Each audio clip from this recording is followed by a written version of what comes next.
Between 1968 and 1972, America launched 9 human missions to the moon, 6 of which successfully touched down, allowing 12 men to walk on the lunar surface.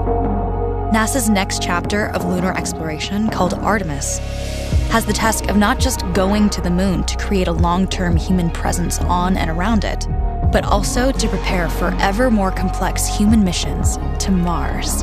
In short, everything we must be able to do here, we must first do here. So, what will an Artemis mission look like? Everything is designed and tested with our most important element in mind, the astronauts. This is their deep space, human-rated spacecraft called Orion, built in 3 parts. The crew module, where up to 4 astronauts will live and work throughout the flight. The service module, with life support systems for the crew and its own engine and fuel reserves. And a launch abort system, with engines capable of pulling the crew module to safety during launch should anything go wrong.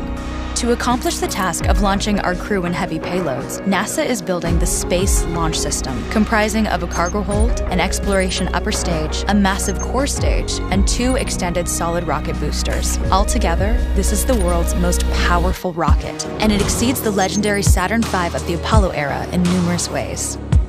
Sitting on the launch pad, the entire rocket, fully fueled, weighs just over 6 million pounds, 5.2 million of which is just the fuel. Once ignited, there is no stopping what comes next. All 4 RS-25 engines and the 2 solid rocket boosters come to life, thundering our crew upwards. 2 minutes after ignition, the solid rocket boosters are spent and released. 8 minutes after launch, the core stage is depleted and separated. The upper stage fires briefly, placing Orion into a parking orbit around the Earth. Here, the crew reconfigure the spacecraft and check systems to confirm everything is ready for deep space travel.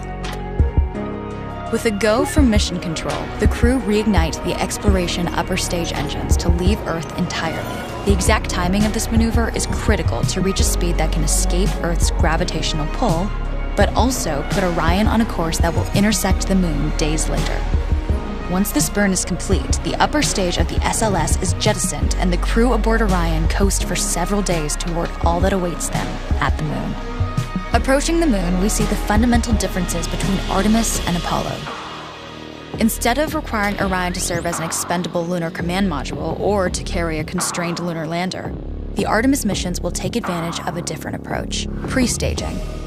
Everything needed for lunar missions will be positioned in advance by commercial and international partners. This includes rovers, science experiments, and human-rated systems on the surface. But it also includes a dedicated lunar station in orbit around the moon called Gateway. Here at this station, we can pre-stage a robust lunar lander and establish a strong communications relay.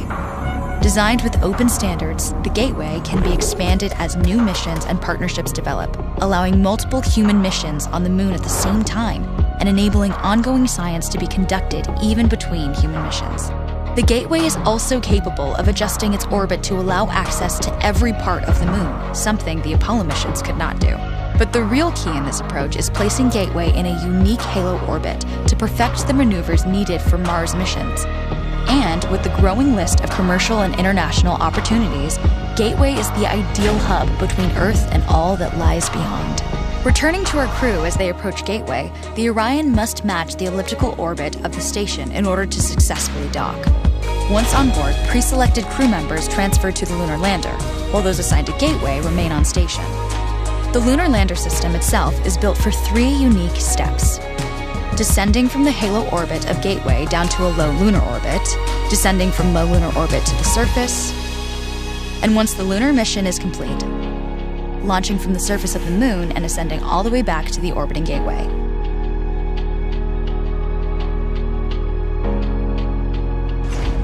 Once back aboard the Orion spacecraft and undocked from Gateway, the crew fire their engine once to break out of the halo orbit and once again to sling the spacecraft around the moon, placing it on a multi-day trajectory back towards Earth.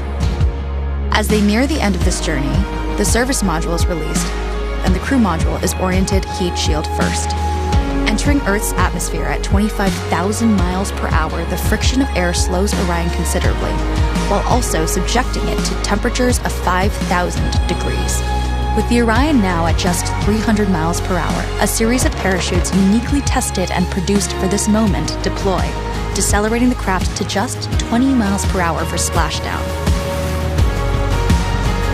With each successful mission, Artemis ushers in the next wave of men and women to explore our moon and prove that together we are ready to go beyond.